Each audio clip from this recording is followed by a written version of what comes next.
নমস্কার যতন আহ্বাই আমার সমস্ত ত্রিপুরাবাসীকে আমি ইংরেজি নববর্ষের অনেক অনেক শুভেচ্ছা জানাই।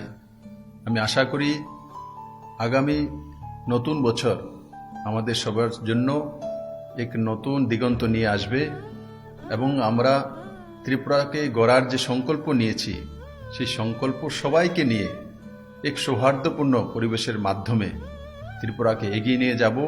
এই নতুন বৎসরে ওই দিশাতে কাজ করে নতুন এক দৃষ্টান্ত তৈরি করব।